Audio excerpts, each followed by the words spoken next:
Driving in the Philippines requires the patience of a saint. You'd have to be Mother Teresa to spend 10 minutes on the road without blowing a fuse. It's a war zone out there. Our roads are as congested as a corrupt politician's pockets. But what makes things worse is the fact that driving in the metro gives you a vivid picture of a society that has been reduced to a bunch of Neanderthals out in the wilderness. The incompetence and lack of consideration is just phenomenal. It feels like the last strain of humanity was flushed down the toilet. The motorists and pedestrians that use our roads exhibit death-defying acts that make Evel Knievel look lame. But no, this video is not a rant, because I can rant all day and that wouldn't change a thing. The purpose of this video is to remind road users what may be deemed as acts of stupidity when using the road. Pardon my satire, but people who fail to follow simple road rules are absolute morons. I'm not sure if they were born that way or if they simply choose to be idiots, but nonetheless, we have prepared a set of guidelines for everyone to follow. A lot of this really boils down to common sense, but that seems to be a rarity these days. So let's jump right into it. Number 1, crossing the street. Before crossing the street, please look left and right. This is to ensure there are no oncoming vehicles. Please note that moving vehicles cannot stop at the drop of a dime, so it really is a good idea to look around you before crossing the street. Do know that getting hit by a moving vehicle will hurt and may lead to serious injury and possible death, which is a bad thing for most people. Oh, and by the way, the roads are generally made for motorized vehicles. I know a lot of our sidewalks are filled with crap, but please don't walk on the road like you're window shopping at SM. Number 2, using turn signals. For all the drivers out there, you know that stalk on the left side of your steering column?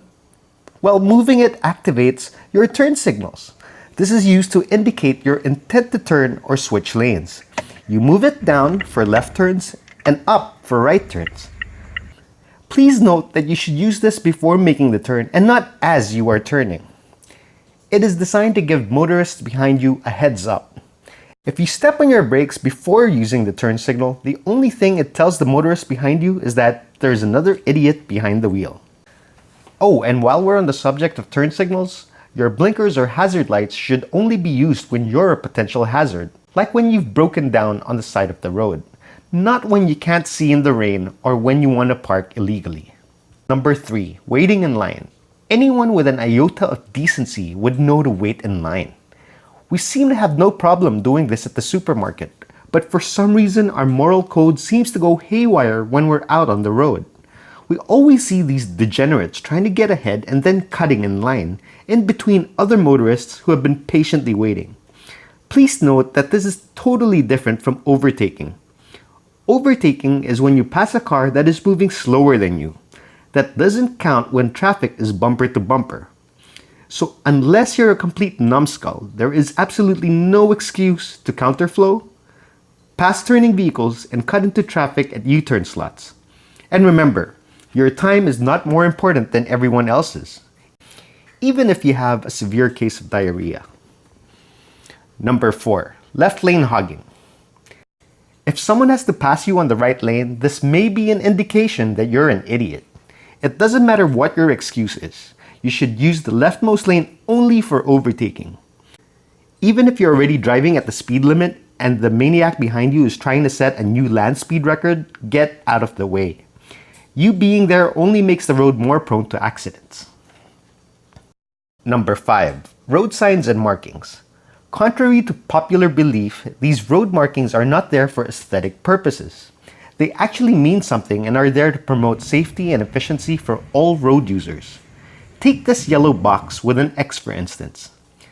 This means you should keep the intersection open.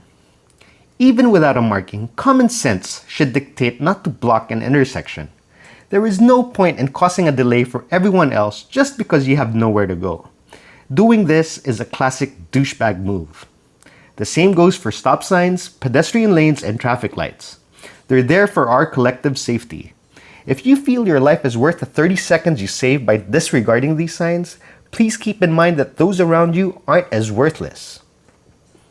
Number 6, merging. Inevitably, you may come across an obstruction that will cause two lanes to merge. Please understand that this is not some pissing contest and that giving way should not bruise your ego. Merge alternately so that everyone eventually gets to move forward. If you feel getting ahead of the next person makes you a better driver, please know that all it does is make you a better scumbag. So there you have it. I know this barely scratches the surface when it comes to moronic behavior on the road, but we have to start somewhere. Our roads are a shared resource, so let's stop acting like we own it. You don't need a degree in quantum physics to be kind, courteous, or at the very least considerate when you're out there. Let's promote safety and efficiency by starting with ourselves. I hope this video triggers enlightenment rather than offense. But if you were offended, then I strongly urge you to stay at home because it only means that you're guilty of doing what we covered on this video.